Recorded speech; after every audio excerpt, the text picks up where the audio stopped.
Hi, it's Manny Rosa from Rosa Agency, and we just finished up a meeting with Wells Fargo here in our office talking about the upcoming changes to the real estate industry, specifically to the changes related to the Truth in Lending Act, which is going to affect a lot of things for both buyers and sellers. A lot of people think this is really just going to impact buyers and borrowers, but really it's going to impact everybody who's involved in a real estate transaction.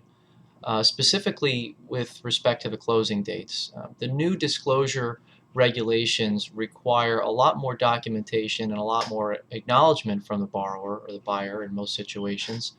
There is a lot more paperwork that has to be done up front, and what that is going to cause is some extension to the expected closing dates. A lot of people in many cases are expecting to close now in 30 days if it's a conventional finance sale, or maybe in 45 days if it's an FHA or a VA loan.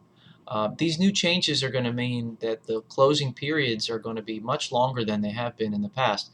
For conventional loans, it's probably going to be more like a 45 day closing period, and we're encouraging our clients to write into their contracts closing dates that are more realistic along these lines. With FHA and VA deals, as well as any condo association or HOAs, those deals will probably be more in the 60 to 90 day range for closing. And these dates are all from conclusion of attorney review. As you probably know, in New Jersey, contracts are not binding until they survive attorney review, which is supposed to be 3 business days, but in reality, in many cases, can take much longer than that, sometimes a week or more. So we're encouraging our buyers and our agents to write these longer contractual closing dates into the purchase agreements, but we also want to make our seller clients aware that these extended closing dates are going to affect them as well. Another thing that's different going forward is in the way the buyers will acknowledge that they're aware of these forms. And really, the whole loan application process will not be able to move forward until the buyers consent to the terms of the loan application. Now, one of the ways that Wells Fargo described that this can be accomplished more quickly is through an e-consent form, which is basically just like an electronic signature. Actually, Wells Fargo even has an app for your smartphone where you can do it, right from your iPhone or your Android device. I'm sure other lenders have similar apps, but the point being is this is one way that we can kind of shorten up those time frames. But one thing you're going to have to just be aware of is that until the borrower gives their consent on those loan terms, the loan application really can't move forward. The rate can't be locked, the appraisal can't be ordered, and things of that nature. Another thing that's going to be very important is just making sure that contracts are accurately filled out, completed, signed, and initialed, because if a contract is sent into a lending institution and it's incomplete, deemed incomplete in any way, it's really going to delay things until they have a complete application in. Again, the time frames won't start.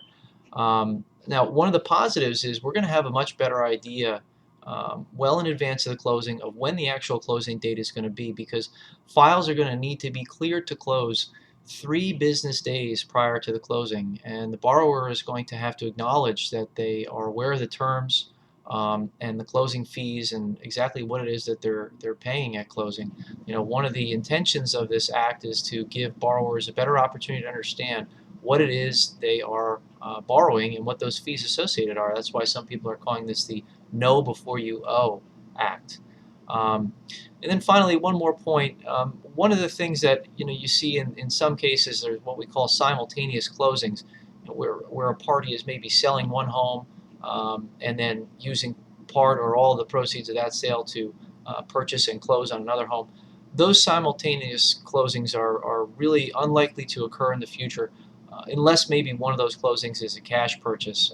Maybe the purchaser is buying in cash, doesn't need a mortgage, and then those proceeds are being used by the seller who's turning into a buyer for financing somewhere else. That's probably going to give rise to a lot more use and occupancy agreements. Use and occupancy agreements are basically where a buyer is allowed to move into a home prior to closing, and it doesn't create a tenancy. This is not a lease. Or in the other instance, a use and occupancy, or a U&O as we call it, allows a seller to stay in the home for a certain period of time after the closing. I think this is also just realistically a logistical issue because a lot of people try to line up their movers when they're moving into a home, sometimes a week, 2 weeks, maybe even a month ahead of time. And without having a real firm closing date, it's going to be pretty difficult to just get all the logistics of organizing and getting movers lined up in trucks and furniture moved. And so I do think that use and occupancy agreements are going to start to be more prevalent in our industry. But these are basically the 5 issues that I see as most relevant to most of our clients. And I just wanted to take this opportunity to let everybody know about what's coming. These changes are going into effect as of October 3rd. So if you have a pending transaction and you've already taken a loan application, basically prior to October 3rd, so through midnight on October 2nd, then these new regulations do not apply to you. Okay, so if you've already taken a loan app and you've locked in a rate, there's no issue. These new regulations do not impact you. However, for everybody else who's going to be a new purchaser, or if you're a new seller in a deal, post October 3rd, these regulations will apply to you. So if you have any questions about this, whether you're a pending transaction or maybe you're thinking about buying or you're thinking about selling, you want to know how maybe this might impact your plans to sell and move, please feel free to reach out to me. I'd be happy to talk to you about it or even sit down with one of our loan consultants at Wells Fargo or one of our other trusted partners and just explain this to you in more detail. So I hope this has been helpful to you, and if you have any other further questions, please do not hesitate to call me. Thank you so much. Bye.